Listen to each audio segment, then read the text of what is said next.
My name is Ariana Lewis. On my wedding day, as I walked down the aisle in my family's heirloom gown, my fiancé suddenly stopped the ceremony and shouted before 400 guests, "I can't marry her because the woman I truly love is Olivia Brooks." The church went silent, but I didn't cry.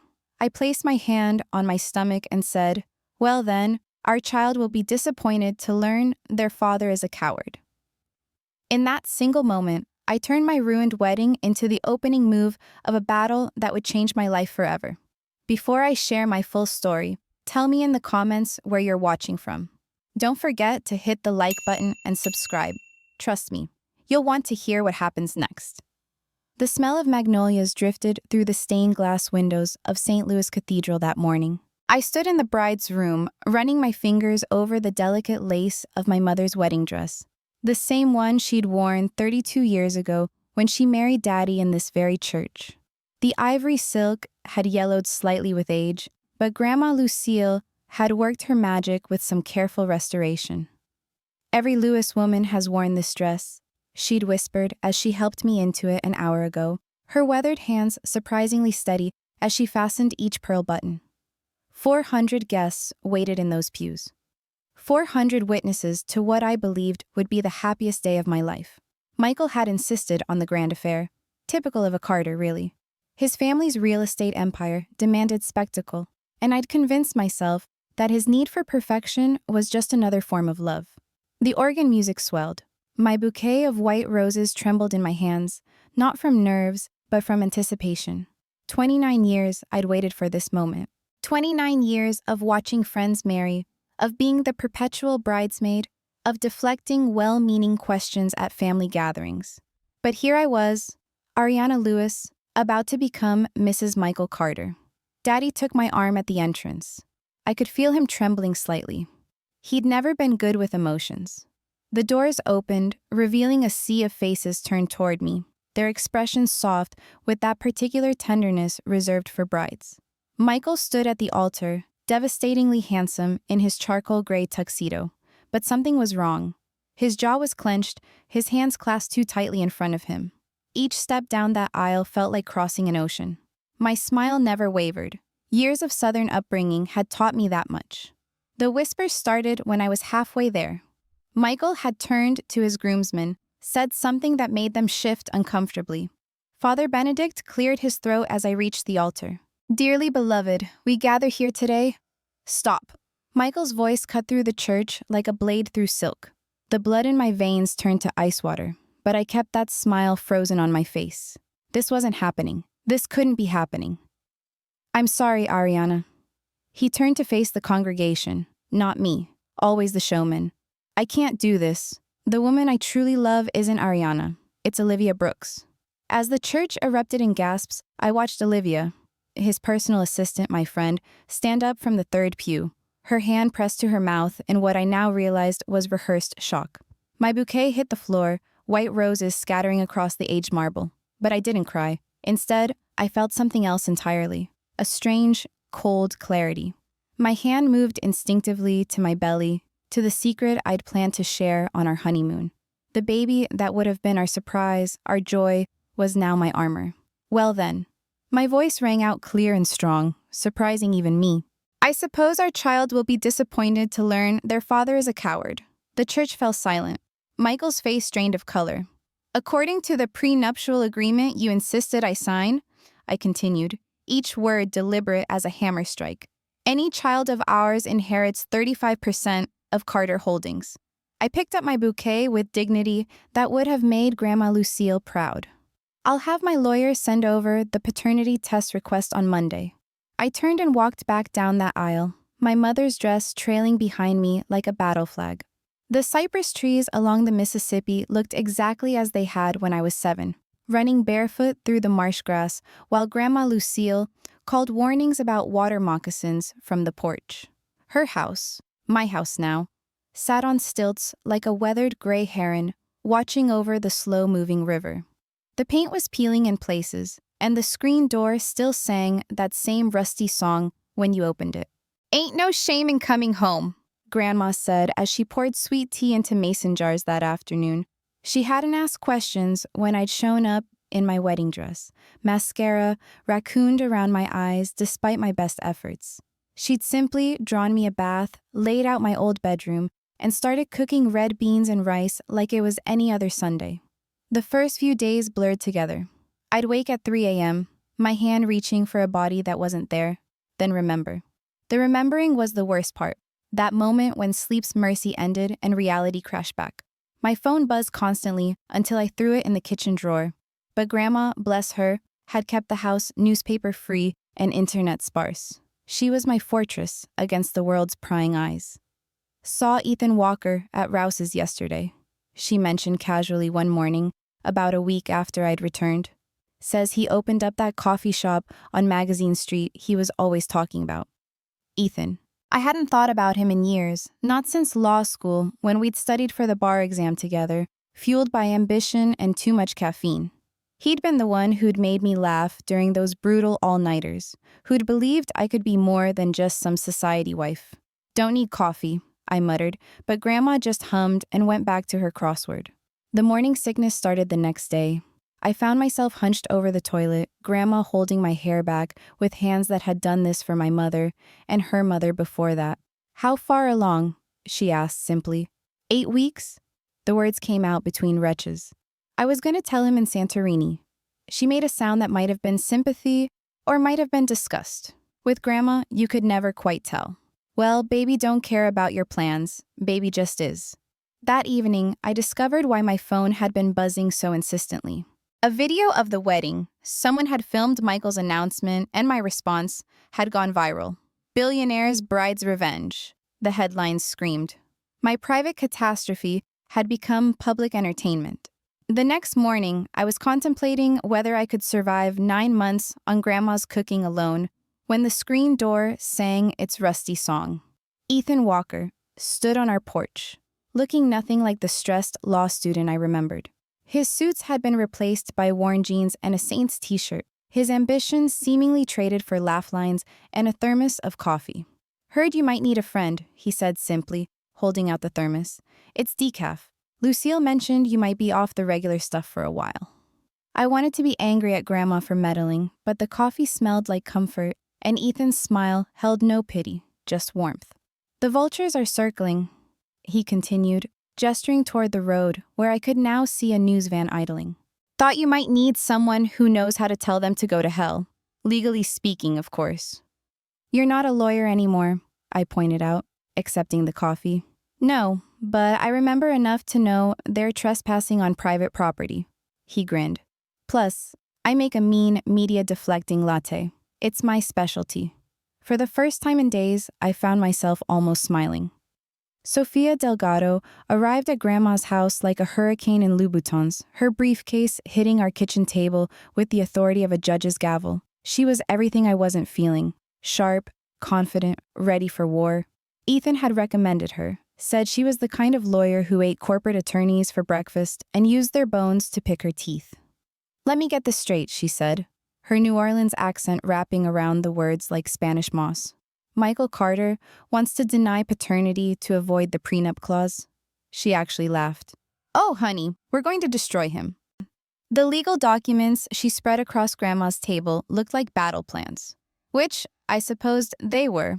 Michael's team had already filed motions claiming I'd manipulated him, that the pregnancy was fabricated, that I was nothing but a gold digger who'd planned this all along.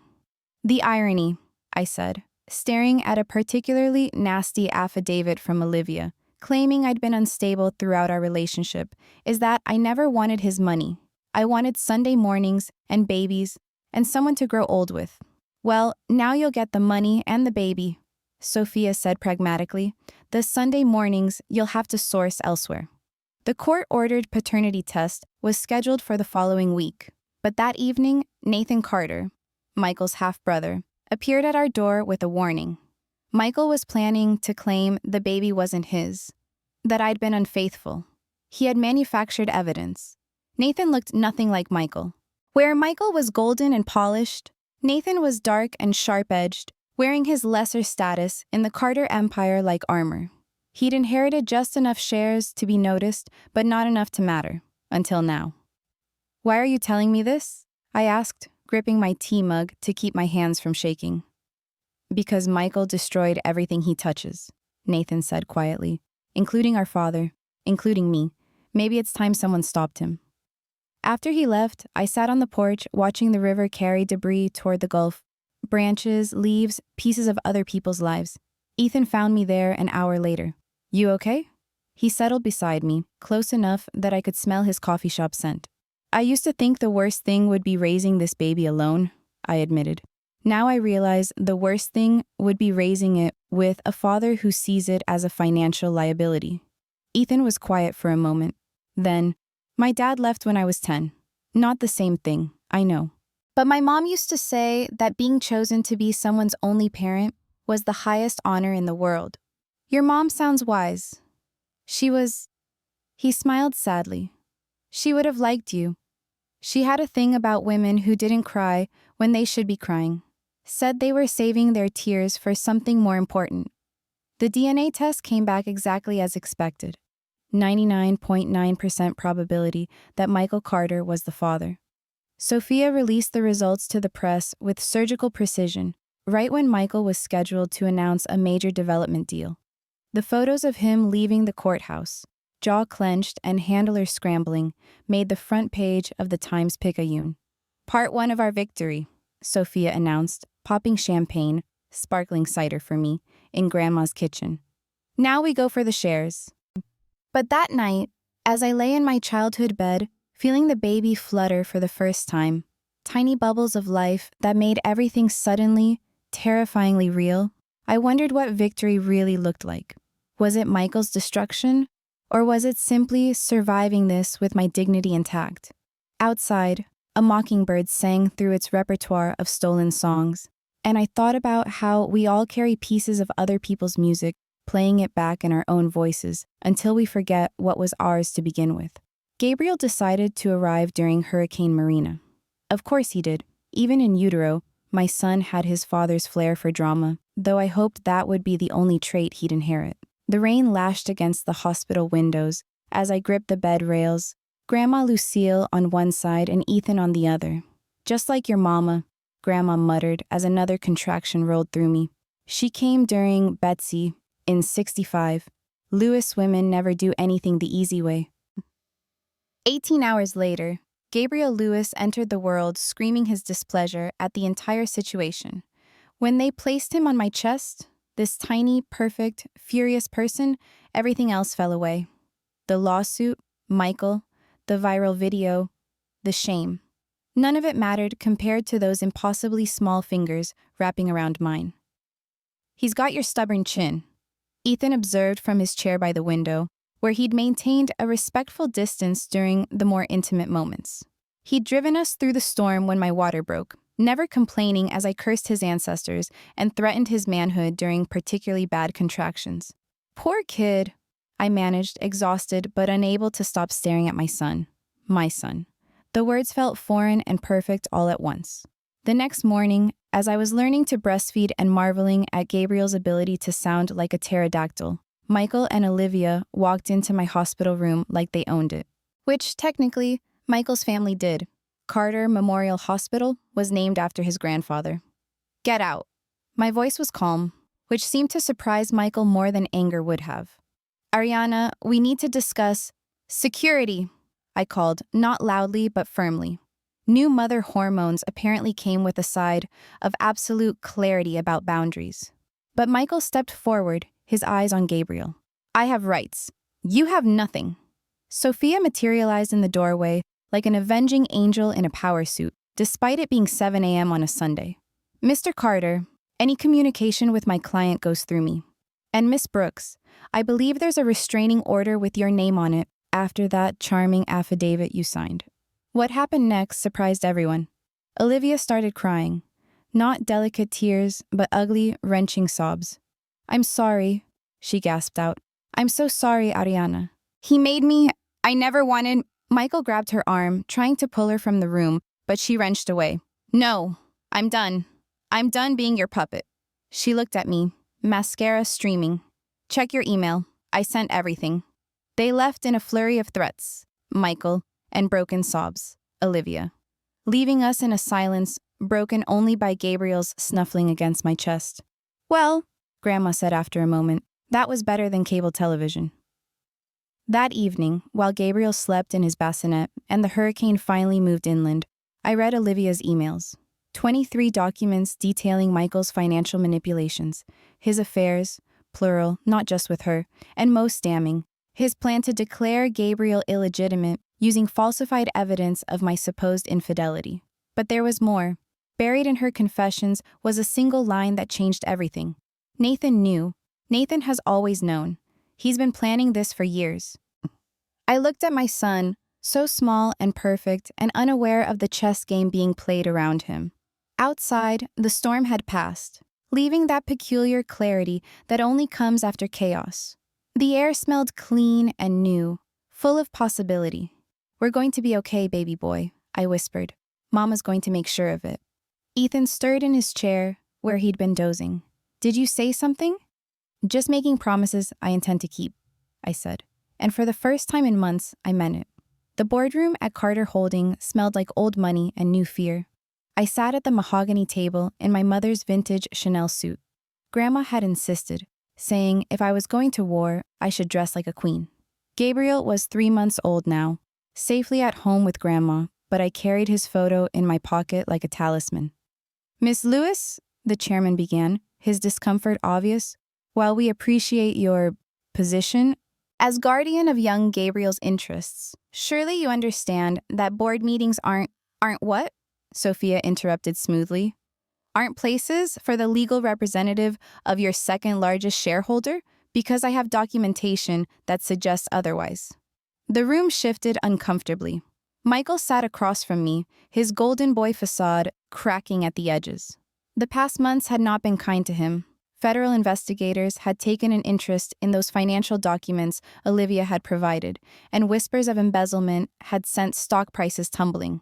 Perhaps, Nathan suggested from his seat at the far end, we should hear what Miss Lewis has to say.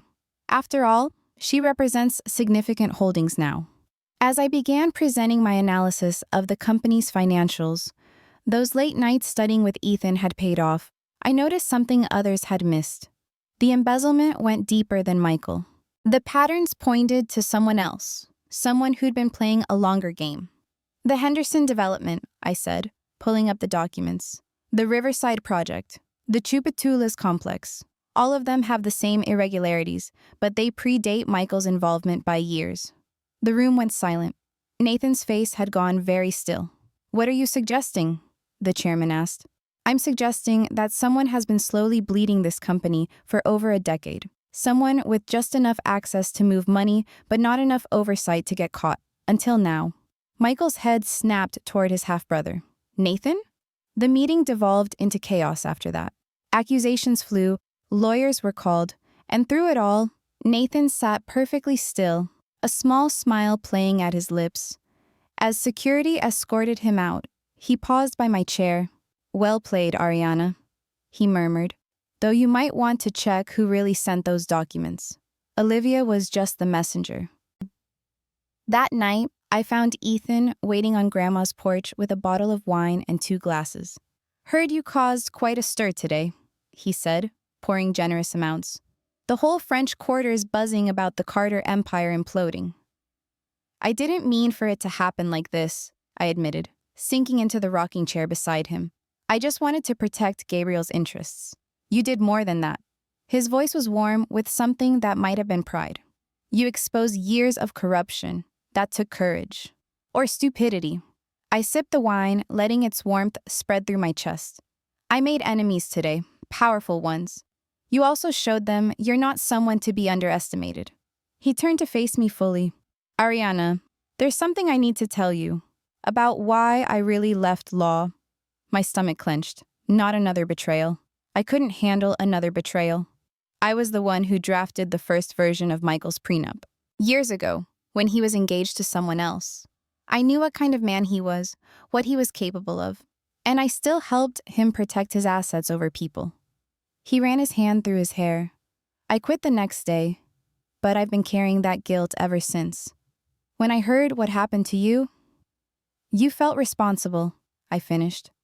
I felt like maybe I could finally make something right. He met my eyes, but somewhere along the way, it stopped being about guilt. Ariana, Gabriel's cry cut through the night, carried on the river breeze from the house. I stood, touched Ethan's shoulder gently. Hold that thought? As I walked inside to tend to my son, I realized that for the first time since my wedding day, I was curious about tomorrow. The truth, when it finally came, arrived in a FedEx envelope on a Tuesday morning. No dramatic confrontation, no stormy revelations, just Grandma signing for a package while I fed Gabriel mashed sweet potatoes that he seemed determined to wear rather than eat. "Sophia needs to see this," Grandma said, her face grave as she scanned the contents. The documents were from Nathan's lawyer, a full confession, pleading guilty to embezzlement charges, but with one caveat: he wanted to meet with me, alone. "Absolutely not," Ethan said when I told him. We were in his coffee shop after hours, Gabriel sleeping in his carrier while we went over the quarterly reports for my event planning business. What had started as a distraction had somehow blossomed into actual success. "I have to," I said. "There's something he's not saying, something about Olivia." When I met Nathan at the parish jail, he looked smaller than I remembered. Prison orange didn't suit anyone, but on Nathan, it seemed particularly cruel. "She never betrayed you," he said without preamble. "Olivia. I forced her to write that affidavit, threatened to destroy her sister's business if she didn't play along." "Why?" I leaned forward, needing to understand. "Why any of this?" "Because Michael took everything from me. My father's love, my mother's dignity, my birthright." His laugh was bitter. "Did you know my mother was his secretary? That my father only acknowledged me because his wife couldn't have more children after Michael? That doesn't excuse—" "No, it doesn't." He met my eyes. But watching Michael self-destruct, watching him lose everything to the woman he discarded, that was poetic justice I couldn't resist orchestrating. "You used me. Yes. But you also used the opportunity. Don't pretend you're purely a victim here, Ariana. You're stronger than that." I left the jail feeling hollow. That evening, I tracked down Olivia's number and called. She answered on the first ring, as if she'd been waiting. "I know about Nathan," I said. "I know he forced you." Silence. Then, "I still chose Michael over our friendship. That part was real." "Why?" "Because I loved him. God help me, I still do." Her voice broke, "But he's incapable of loving anyone but himself." It took me losing everything to see that. We talked for an hour. About Michael, about the baby she'd lost years ago. The one Nathan had mentioned in passing. The one that had started her descent into his manipulations. About starting over. "I'm leaving New Orleans," she said finally. "Starting fresh in Seattle. I wanted you to know that your friendship meant something. Before." After we hung up, I sat in Gabriel's nursery, watching him sleep. The mobile above his crib, tiny boats sailing endless circles, cast shadows on the wall. Ethan found me there. "You okay?" He'd taken to checking on us in the evenings, bringing dinner and conversation and a steadiness I'd come to depend on. "Olivia's leaving. Nathan's in jail.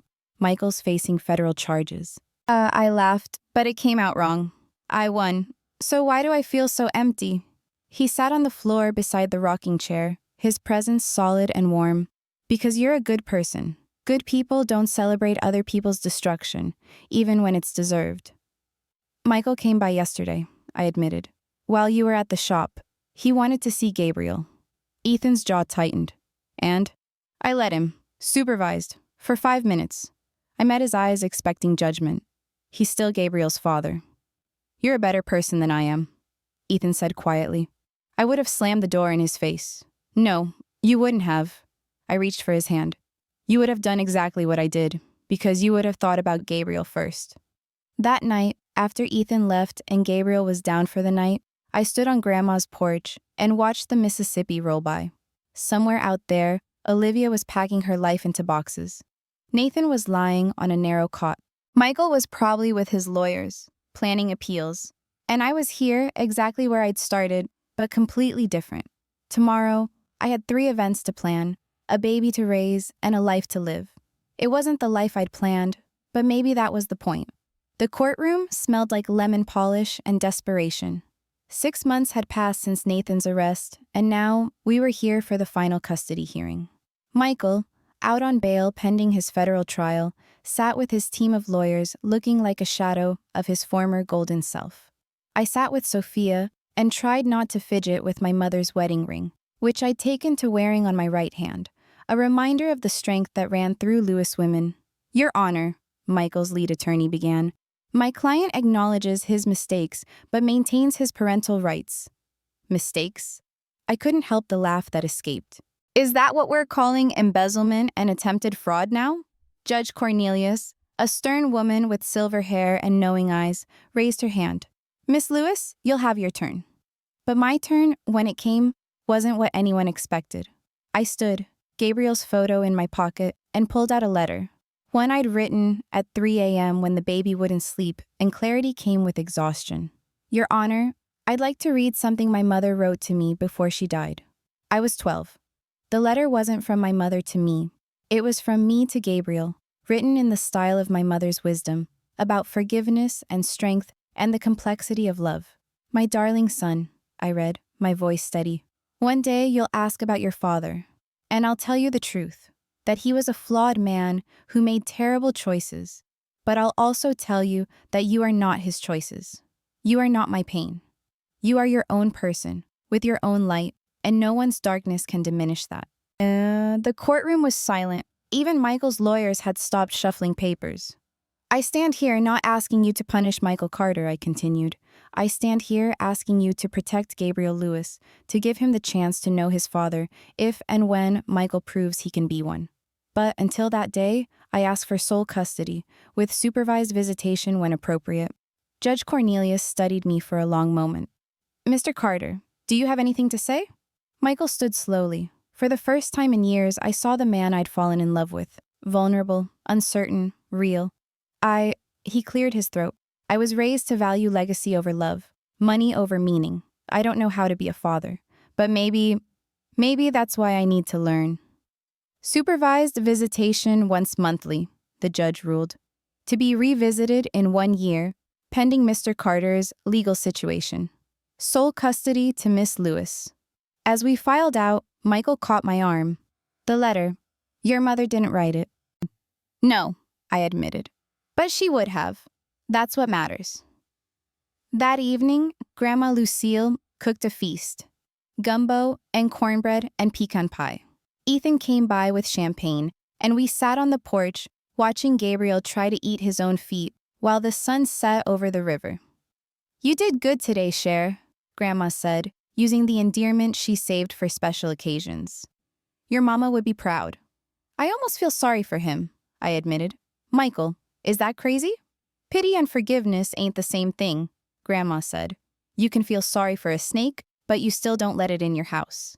Ethan raised his glass. "To Gabriel Lewis. May he inherit his mother's strength and his great-grandmother's wisdom." "And what about his father?" I asked. "May he inherit the chance to choose differently," Ethan said after a pause. "That's all any of us can hope for." As if in agreement, Gabriel let out a burp that would have done a trucker proud. And we all laughed, the kind of laughter that comes after storms, full of relief and hope and the promise of calmer seas. 1 year later, I stood again at the edge of the Mississippi. But everything had changed.